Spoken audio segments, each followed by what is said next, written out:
Kiban aku trip tat hanam rumput ka.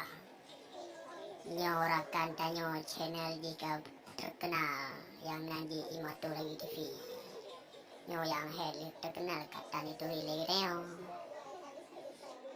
Tenang gapun mendang. Ilong tak kuturi ji rayu ji handua ikengan.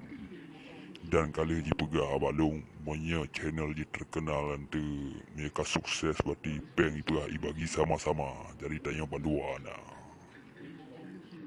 Ya, meyamunan beta lah rayu. Itu gapeng bagi sama-sama kan. Cukup mantap yo.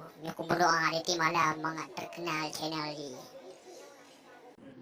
Ya, ilong PDT malam bunga rayu mga terkenal channel lima tu lagi TV nya. Nyok harap terkenal yo, nyok harap bagi sama-sama peng. Semakin trip semakin bahaya. Channel Imato lagi TV semakin berkembang.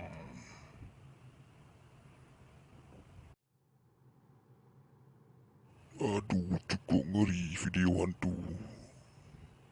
Video hantu dari channel Imato lagi TV memang ngeri datat. Pohan terkenal man channel Imato lagi TV.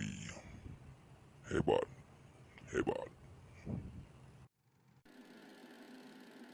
Jantung Long tu cukup berdebar saat Long dengar puisi dari Mato Lagi TV. Memang channelnya cukup berbahaya. Tanyo harus atur strategi baru untuk tak kalahkan Mato Lagi TV atau tak gabung bersama dengan channel Mato Lagi TV. Yang lagi yang menurut Long, hai Edogawa. Ya. Memang betul channel Imato lagi TV yang cukup berkembang kan Jino. Jadi Jino tanya harus atur strategi baru. Jino tanya harus lapor ni ba si Agus yang pegat ba kedai budokean. Jadi punah hai dile. Yo ji awak draw ke kerja kena. Pegah je punah keluhan dari awak draw ke. Nyolong si Ago yang pegat iba tokean. Yang jithe bandai kau ya.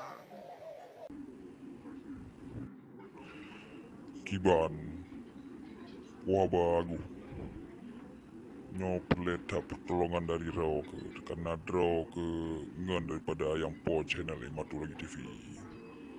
Kiban cara agar kamu improve lah grupnya. Nyo payah minta solusi dari raw, pertolongan dari raw ke. Hayu Tajino channel kada Yumi ya. Karena kau can Long. Kakak pegat pantun lagi Long pegat. Tapi anapu, tapi Jino yang lebih bahaya kan yang ke channel 5 tu lagi TV. Pane ayu ra. Ilong cukup berat ngefan ke drog Ade Maria. Maka Ilong tiru drog ke dalam pegat pantun. Cuma Ilong pakai versi drog. Tapi karena channel baru Imadu lagi TV, Ilong kagoyang go. Kipancara layo.